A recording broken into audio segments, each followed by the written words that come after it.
Hi, I thought I'd talk about on-screen controls, how you can easily import them into your game to provide mobile touch controls when you haven't got a game controller or access to a proper keyboard or a mouse. There are some Unity assets you can buy for doing this. They're a little bit overkill. They offer a lot more than just simple controls, but there is an easier and cheaper way of doing it if you're using the new Unity input system.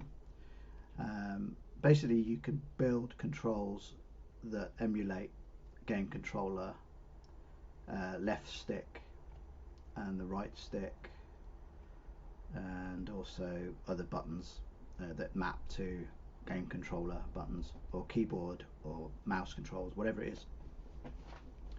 And it's very simple. So if I just stop this now, I'm assuming that people know about the new Unity input system and how that works. But basically, the input system is a way of abstracting actions in the game. So in this case, a player's movement, their ability to look around, and this one's called fire. In fact, this is the wrong actions. It's this one, the player control, that I'm looking at. So you've got move, look, jump, sprint, and action, which in this activity is mainly pressing the X on the keyboard or pressing the west button on the gamepad. So once you've got these actions all set up, you choose how a move action is instigated. So that's with the WASD keys or the left stick. And what we want to do is also map those actions to controls here. So what we do is we create the UI, and here's my UI for this, which is called Onscreen Controls. And you can see I've got prefabs here for the left stick and the right stick.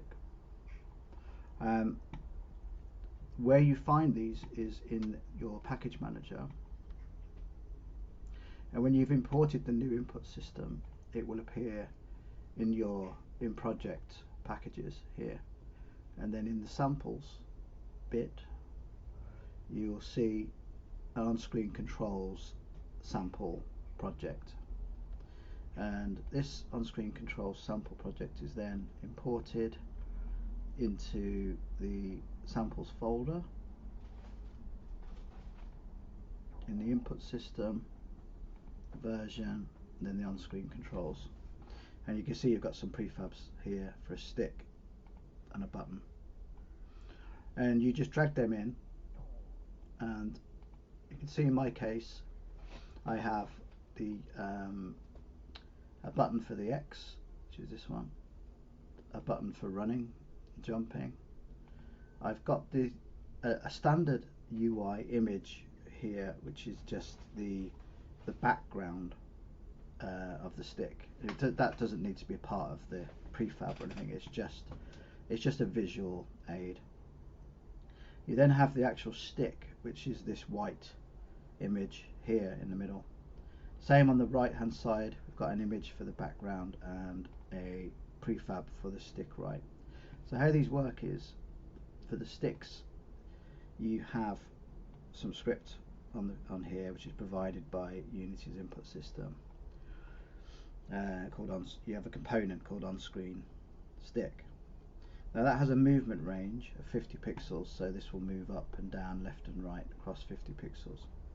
And that's so you can adjust that to make a bigger area, you know, for people with very fat thumbs.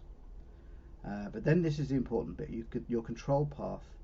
This is where you map a kind of virtual device to the stick object. So we know that the left stick on the gamepad will do the movement that we need. So here you can just go and choose gamepad and then choose left stick to access that and create a control path for it.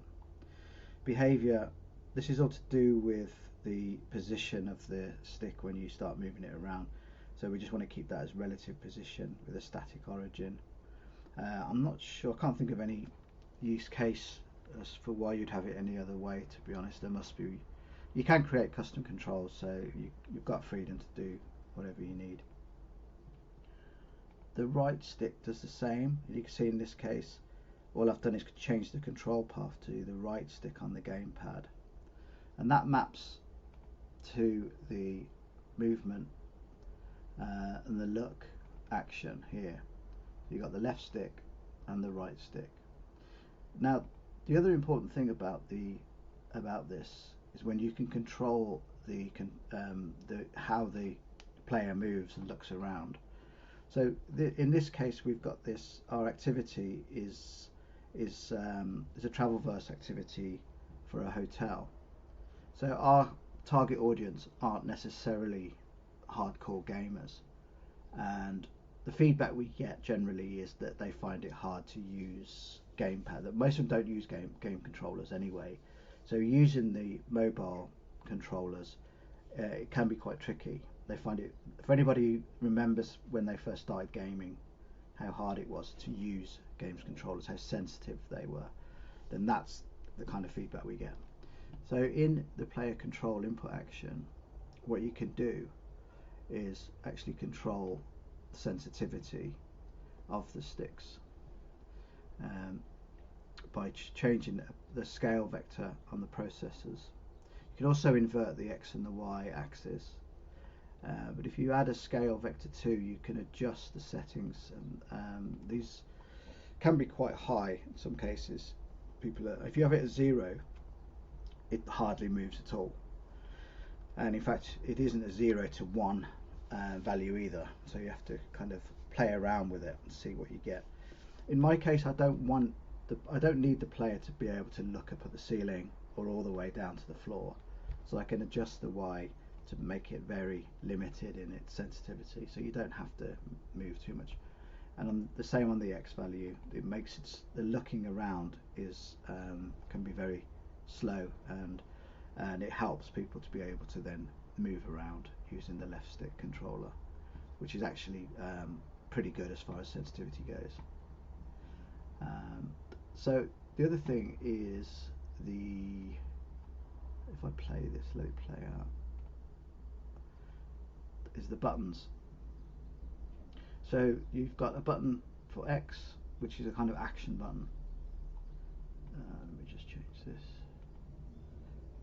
It tends to do this with the Unity simulator. Oh, yeah, it's adjusted itself. That's fine.